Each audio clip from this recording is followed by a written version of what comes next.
Haleluya, salam saudaraku. Berjumpa kembali dalam program Jalan Kehidupan.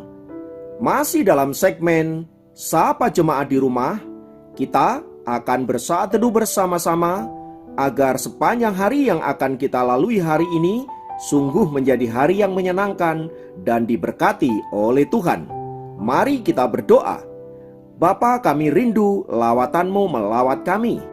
Dan biarlah firman yang sebentar kami renungkan boleh menjadi rema yang akan menuntun sepanjang hari ini untuk kami mentaati kehendak-Mu. Berfirmanlah, kami siap diberkati. Dalam nama Yesus. Haleluya. Amin. Firman Tuhan kali ini terambil dari Yoel pasal 1 ayat yang ketiga. Yoel 1 ayat ketiga berkata, "Ceritakanlah tentang itu kepada anak-anakmu, dan biarlah anak-anakmu menceritakannya kepada anak-anak mereka, dan anak-anak mereka kepada angkatan yang kemudian." Saudaraku, apakah yang dimaksudkan oleh Yoel ketika ia berkata, "Ceritakanlah itu kepada anak-anakmu"?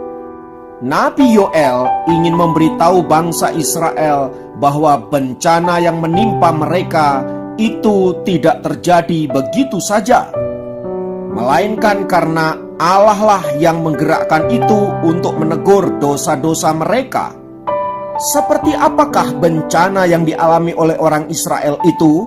Di ayat yang keempat berkata, "Apa yang ditinggalkan belalang pengerit telah dimakan belalang pindahan. Apa yang ditinggalkan belalang pindahan telah dimakan belalang pelompat. Dan apa yang ditinggalkan belalang pelompat telah dimakan belalang pelahap." Artinya, bencana demi bencana terus-menerus terjadi dalam kehidupan bangsa itu karena bangsa itu sedang melawan Tuhan. Dan Tuhan sepertinya mengizinkan berbagai-bagai bencana terjadi untuk mengingatkan mereka agar mereka kembali kepada kasih karunia Allah. Saudaraku, pesan dari Nabi Yoel ini ingin berbicara bahwa dalam setiap bencana, dalam setiap masalah, dalam setiap situasi selalu ada pesan yang ingin Tuhan sampaikan kepada setiap kita. Nah, jika kita tarik dalam kehidupan kita hari-hari ini, saudaraku, hampir setiap hari kita disuguhi berita bencana di layar kaca kita. Berita tentang gempa bumi, banjir bandang, tanah longsor, gunung meletus, dan lain sebagainya.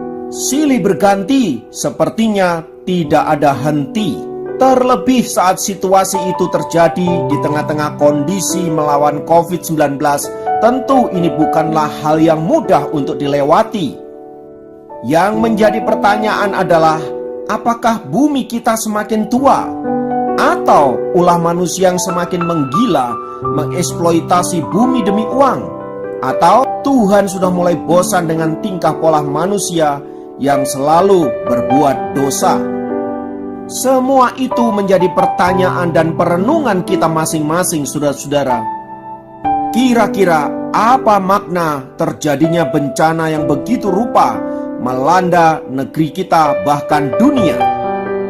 Dari situ kita bisa mengambil hikmahnya, kita bisa memetik pelajaran dari setiap petaka yang terjadi di setiap kehidupan kita. Seperti nubuatan Nabi Yoel yang disampaikan kepada orang Israel, saudaraku, itu adalah berita yang sangat mengerikan, sebab di sana dikatakan bahwa bencana sehebat itu tidak pernah terjadi sebelumnya. Karena begitu mengerikannya bencana yang terjadi terhadap bangsa itu, maka di ayat yang kelima di sana dikatakan agar bangsa Israel bangun dari kemabukannya. Menangislah, merataplah, sebab semua yang ada padamu telah dirampas. Bahkan Tuhan membuat pohon anggur menjadi musnah, pohon ara menjadi buntung, ladang-ladang sudah musnah, tanah pun ikut berkabung. Tidak ada lagi gandum, tidak ada lagi buah anggur, bahkan minyak pun sudah menipis. Tak heran di sana digambarkan bahwa para petani menjadi malu. Tukang-tukang kebun anggur meratap karena gandum dan karena jelai. sebab semuanya musnah dan gagal panen. Semuanya itu terjadi karena dosa-dosa bangsa Israel. Oleh sebab itu, di ayat 13 dikatakan, lilitkanlah kain kabung dan mengeluhlah hai para imam, merataplah hai para pelayan mezbah, masuklah bermalamlah dengan memakai kain kabung, hai para pelayan Allahku, sebab sudah ditahan dari rumah Allahmu korban sajian dan korban curahan. Atas semua bencana dan masalah yang mereka hadapi itu, Nabi Yoel menyerukan juga agar mereka memaklumkan puasa kudus, memaklumkan perkumpulan raya. Kumpulkanlah para tua-tua dan seluruh penduduk negeri ke rumah Tuhan Allahmu, dan berteriaklah kepada Tuhan. Saudaraku, semua seruan Nabi Yoel ini untuk merespon bencana yang dialami oleh bangsa Israel yang begitu mengerikan itu. Nabi Yoel tidak hanya melihat bencana itu sebagai sebuah bencana alam, tetapi lebih kepada sinyal yang diberikan kepada Allah agar bangsa Israel bertobat dari tingkah polanya yang jahat, bertobat dari mengeksploitasi alam begitu rupa, bertobat dari segala bentuk penindasan, ketidakadilan, dan lain sebagainya. Intinya, Nabi Yoel ingin mengajak orang Israel untuk mengintrospeksi diri dan bertobat dari tingkah polanya yang jahat serta kembali kepada Allah. Belajar dari firman Tuhan di atas, saudaraku. Mari kita mengintrospeksi diri kita, terlebih di saat situasi penuh dengan krisis, bencana, dan berbagai-bagai malapetaka yang terjadi.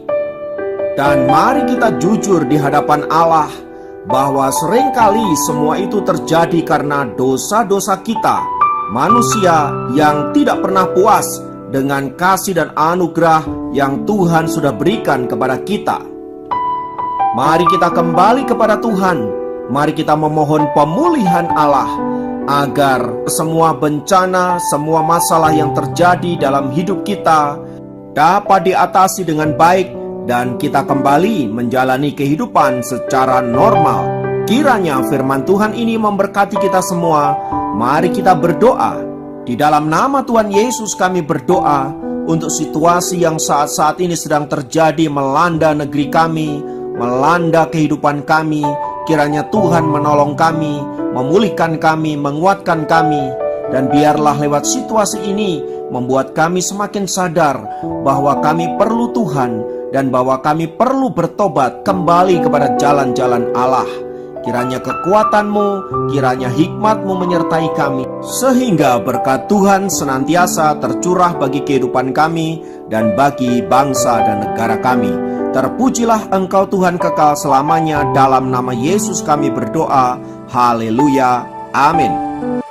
Roh-Mu yang hidup penuhiku, mengalir dalamku.